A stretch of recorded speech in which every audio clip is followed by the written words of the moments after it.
नमस्कार दोस्तों, कैसे हैं आप सभी लोग। आई होप कि सब अच्छे होंगे और काफ़ी अच्छी आपकी स्टडी भी चल रही होगी। तो जो जनजाति देख रहे थे दोस्तों, उत्तराखंड की प्रमुख जनजातियां जो हैं जिनसे क्वेश्चन बनते हैं एग्जाम में, उनको हम देख रहे थे। ठीक है, तो एक स्टूडेंट का कमेंट आया था। मैंने एक ही वीडियो अपलोड करी हुई थी दोस्तों इसमें, जो थारू जनजाति पे थी। थारू जनजाति हमने देख देख लिया है, पूरा देख लिया है। ठीक है, इसके आगे हम जौनसारी जनजाति देखेंगे दोस्तों। ठीक है, तो जौनसारी जनजाति से यहाँ पे स्टार्ट करते हैं। तो जितनी भी यहाँ पे उत्तराखंड की जनजातियाँ हैं, उनसे जिनसे क्वेश्चन बनते हैं उनको सबको हम यहाँ पे कवर करेंगे दोस्तों। ठीक है, तो स्टार्ट करते हैं जौनसारी जनजाति से। जौनसारी राज्य का दूसरा सबसे बड़ा जनजाति समुदाय है दोस्तों। पहला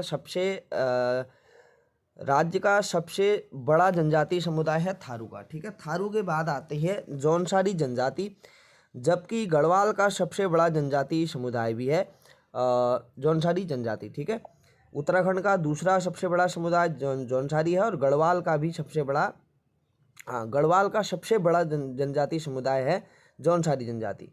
आगे है, जौनसारी लोग राज्य के पश्चिमी भाग जौनसार भावर क्षेत्र में निवास करते हैं। जो देहरादून जिले के चक्राता कालसी त्यूनी तहसील को जौनसार भावर क्षेत्र कहा जाता है दोस्तों, देहरादून खासकर। आगे है, जौनसारी लोग टिहरी के जौनपुर एवं उत्तरकाशी के परग नेकाना क्षेत्र में भी निवास करते हैं जौनसारी लोग। आगे है, जौनसारी देहरादून के 39 खते एवं 358 गाँव में निवास करते हैं जौनसारी जनजाति के लोग। जौनसारी लोगों की मुख्य भाषा जौनसारी है, लेकिन कुछ लोगों के द्वारा बावरी, हिमाचली एवं देवघारी भाषा भी यहाँ पे बोली जाती है। आगे है, जौनसारी में बायथा एक प्रकार की झाड़ फूक या उपचार की एक विधि है दोस्तों, बायथा। ठीक है, ये क्वेश्चन पूछा जा सकता है एग्जाम में कि बायथा क्या है, बायथा किस जनजाति में प्रचलित है, इस प्रकार से क्वेश्चन पूछा जाता है। आगे है, गणात प्रथा के द्वारा जौनसारी लोग शत्रु परिवार को हानि पहुंचाने में प्रयोग करते हैं। गणात प्रथा यहाँ पे देख सकते हैं आप। आगे है, जौनसार में भूत प्रेत भगाने के लिए जिस व्यक्ति पर देवता आता है उसे कहा जाता है दोस्तों क्या, माली। उसको कहा जाता है दोस्तों यहाँ पे माली। आगे, यदि किसी व्यक्ति पर तांत्रिक विद्या का प्रयोग हो तो उसको उल्टावा विधि से ठीक किया जाता है। तांत्रिक विद्या का प्रयोग हो किसी व्यक्ति पे तो उसको यहाँ पे उल्टावा विधि से ठीक किया जाता है। जौनसार में ऊंझा विधि का प्रयोग किसी व्यक्ति की बीमारी को दूर करने में किया जाता है। और जितने भी यहाँ पे ये हाईलाइटेड जो वर्ड हैं दोस्तों, वो याद रखने हैं क्योंकि यही एग्जाम में बनते हैं, पूछे जाते हैं। आगे है, जौनसारी जो जनजाति है उसकी यहाँ पे सामाजिक व्यवस्था को हम देखते हैं। तो जौनसारी लोग अपने आप को पांडवे वंश का मानते हैं दोस्तों, पांडवे वंशज मानते हैं। आगे है, जौनसारी जनजाति में मंगोल एवं डोम प्रजाति के मिश्रित लक्षण पाए जाते हैं। जौनसारी समाज 3 वर्गों में बटा है, एक है खसास, दूसरा है कारीगर और तीसरा है यहाँ पे हरिजन खसास। तो जौनसारी यहाँ पे 3 वर्गों में बटा है समाज इनका। आगे है, खसास वर्ग में ब्राह्मण व राजपूत लोग रहते हैं दोस्तों, आते हैं। ठीक है, खसास वर्ग में क्या आते हैं, ब्राह्मण और राजपूत लोग जो होते हैं वो आते हैं। कारीगर वर्ग के अंतर्गत सोनार, लोहार, बढ़ई एवं मोची, कोल्टा, कोली आदि जातियां हरिजन खसास वर्ग के अंतर्गत आती है। जौनसारी समाज में पितृसत्तात्मक संयुक्त परिवार प्रथा पाई जाती है। क्या, कौन सी परिवार प्रथा प्रचलित है जौनसारी जनजाति में, तो पितृसत्तात्मक। ठीक है, तो ये भी एग्जाम में पूछा जाता है कि कौन सी जनजाति किस समाज में परिवार प्रथा प्रचलित है, तो इस प्रकार से पूछा जाता है। तो मातृसत्तात्मक, पितृसत्तात्मक, इस प्रकार से ये भी याद रखना। आगे है, जौनसारी जनजाति के निम्न वर्गों में कोल्टा लोग आते हैं दोस्तों। निम्न वर्ग में कौन से लोग आते हैं, कोल्टा लोग आते हैं। ठीक है, तो जौनसारी जनजाति की सबसे निम्न वर्ग कौन सा है अगर पूछा जाए तो कोल्टा। ठीक है, याद रखना है कोल्टा। आगे देखते हैं, जौनसारी जनजाति की विवाह परंपरा को देखते हैं दोस्तों।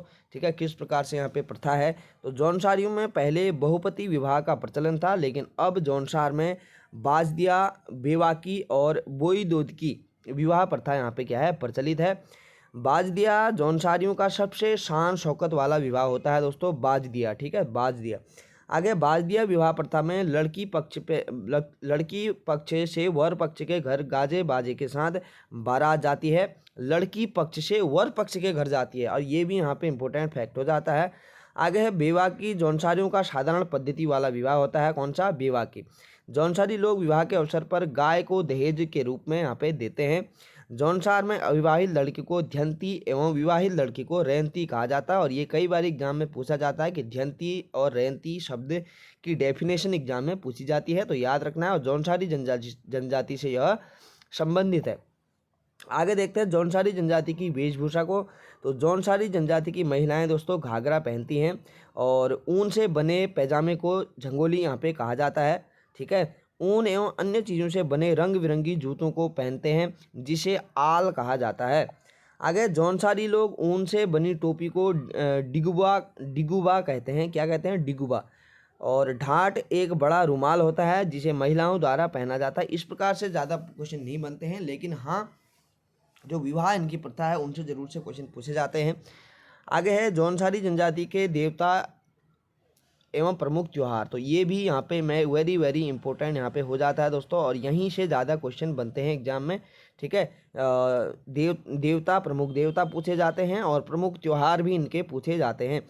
तो जौनसारी जनजाति जो जनजाति है इनके मुख्य देवता होते हैं यहाँ पे दोस्तों महासू देवता। ठीक है, महासू देवता इनके प्रमुख देवता हैं, जिसका मंदिर हनोल में है। यह जौनसारियों का पवित्र तीर्थ स्थल है दोस्तों, और ये एग्जाम में पूछा भी जाता है कि हनोल मंदिर किस जनजाति से संबंधित है। तो जौनसारी जनजाति से, और प्रमुख देवता इनके जो हैं वो महासू देवता हैं। जौनसारियों के अन्य तीर्थ स्थल हैं, एक है लाखा मंडल व दूसरा है कालसी। ठीक है, आगे है भादों के महीने लगने वाला जागड़ा महासू देवता का प्रमुख त्यौहार है। तो जागड़ा यहाँ पे ये वर्ड आपको याद रखना है शब्द, जागड़ा महासू देवता का प्रमुख त्यौहार है और जो है जौनसारी जनजाति में यह प्रचलित है, जिसमें देवता को टॉन्स नदी में स्नान कराया जाता है। जो टॉन्स नदी है उसमें स्नान कराया जाता है। जौनसार के लोग विषु त्यौहार व वैशाखी को भी यहाँ पे मनाते हैं, विषु त्यौहार और वैशाखी। आगे देहरादून के जौनसार निवासी पांचों पांडव एवं कुंती, जिसको यहाँ पे पंचमाता भी कहा जाता है, उनको अपने देवता मानते हैं जौनसारी निवासी। ठीक है, पांचों पांडव एवं कुंती पंचमाता को यहाँ पे क्या मानते हैं? देवता मानते हैं।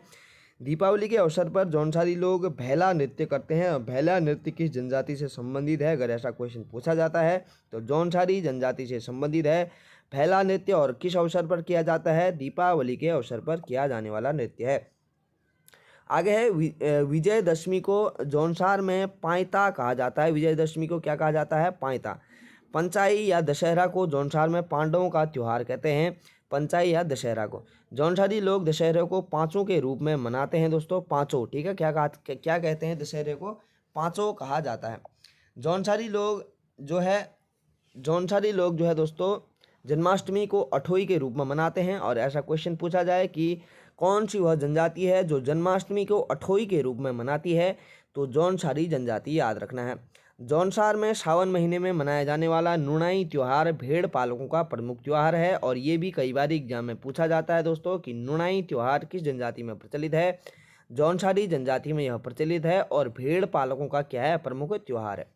भिरौली त्यौहार जौनसार में संतान कल्याण के लिए मनाया जाता है। कौन सा त्यौहार?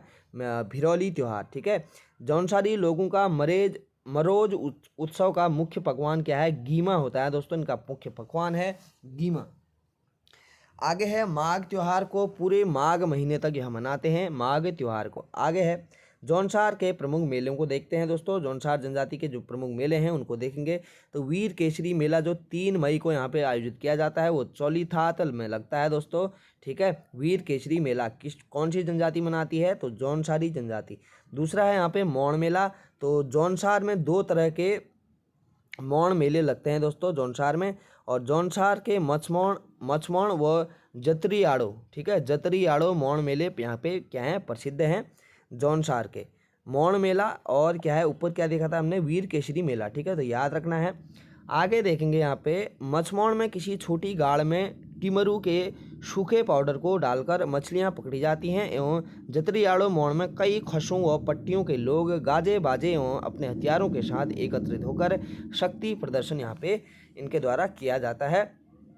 तो जौनसारी जनजाति को हमने देखा यहाँ पे, और उसके बाद विशेष यहाँ पे आता है महत्वपूर्ण बिस्सू मेला। तो जौनसार क्षेत्र का सबसे बड़ा मेला है दोस्तों बिस्सू मेला। बिस्सू मेला वैशाखी के 4 दिनों तक लगता है। तो ये भी वेरी इंपॉर्टेंट है दोस्तों कि बिस्सू मेला किस जनजाति में यहाँ पे प्रचलित है? तो जौनसारी जनजाति मनाती है। जौनसार में चावल से बने पापड़ को लाड़ू एवं शाकुली कहा जाता है और यह बिस्सू मेले का मुख्य क्या है, पकवान है दोस्तों, लाड़ू एवं शाकुली। चावल से बने पापड़ होते हैं। आगे बिशु बिशु मेले का प्रारंभ चौलीथात से होता है दोस्तों। कहाँ से होता है, चौलीथात। अभी ऊपर भी हमने देखा। बिशु मेले के अवसर पर जंगबाजी नृत्य किया जाता है। कौन सा नृत्य, जंगबाजी नृत्य। अब देखेंगे प्रमुख लोक नृत्य, जौनसारी जनजाति के जो प्रमुख लोक नृत्य हैं उनको यहाँ पे कवर करेंगे। तो हारुल नृत्य और परात नृत्य जौनसार में किया जाता है, इम्पोर्टेंट है। हारुल नृत्य पूछा भी जाता है एग्जाम में। तो हारुल नृत्य में रामतुला वाद्य यंत्र का प्रयोग किया जाता है। और जौनसार के प्रमुख नृत्य यहाँ पे देखते हैं तो अंडे कांडे का डांस, पौड़ाई नृत्य, छेला नृत्य, जंगबाजी, रास रासो, पत्तेबाजी, ठुमकिया, सराई, बराड़ी और गांडिया क्या है यहाँ पे इनके प्रमुख नृत्य हैं जौनसारी जनजाति में। आगे है दीपावली के दूसरे दिन पुरुषों द्वारा पत्तेबाजी नृत्य किया जाता है। ठीक है, पत्तेबाजी नृत्य। और जौनसारी लोगों का लोक नृत्य जो है वो है वारदा नाटी। ठीक है, तो लोक नृत्य जौनसारी जनजाति का याद रखना है, एग्जाम में पूछा जा सकता है कि क्या है, वारदा नृत्य। ठीक है, आगे देखते हैं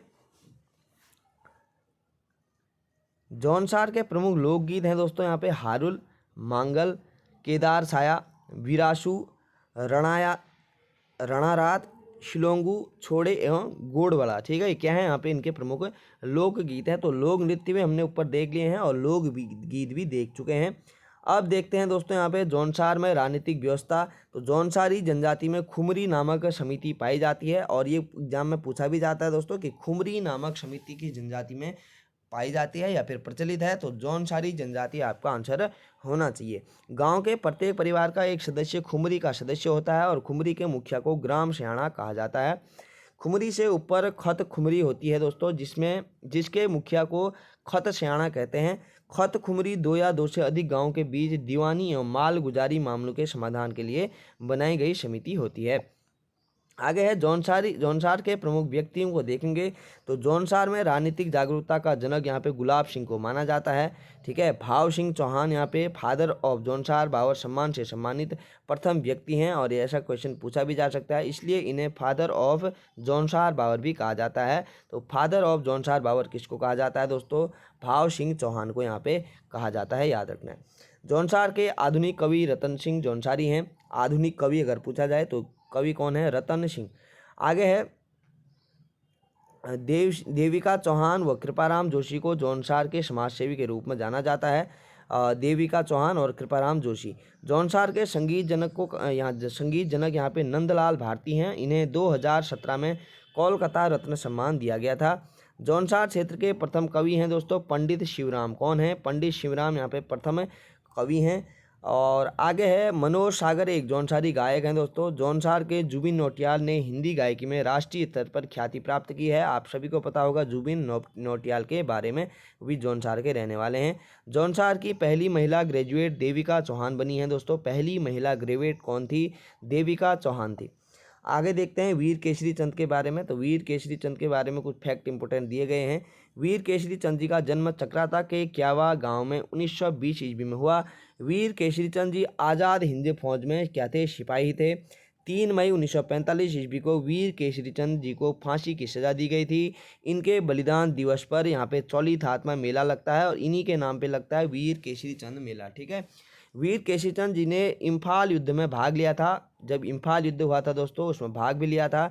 वीर केसरी नामक रचना के रचयिता हैं यहाँ पे पंडित शिवराम। कौन है, पंडित शिवराम है, ये भी याद रखना है दोस्तों। वीर केसरी नामक एक रचना है, इसके रचयिता है यहाँ पे पंडित शिवराम। ठीक है, तो यहाँ पे जौनसारी जनजाति में जितने भी महत्वपूर्ण फैक्ट थे हमने इस वीडियो में कवर किए हैं दोस्तों। ठीक है, आशा करता हूँ वीडियो हेल्पफुल जरूर रही होगी आपके लिए, और अगर रही है तो कमेंट करके ज़रूर से बताएं। ठीक है, और आगे भी हम इसको कंटिन्यू करेंगे। अगर एक भी स्टूडेंट का यहाँ पे फ़ायदा हो रहा है, उसको यहाँ पे मदद मिल रही है, तो हम उसके लिए ही यहाँ पे सारी क्लासेस अपलोड करूँगा। ठीक है, तो मिलते हैं नेक्स्ट वीडियो में, तब तक के लिए अपना ध्यान रखें दोस्तों, धन्यवाद।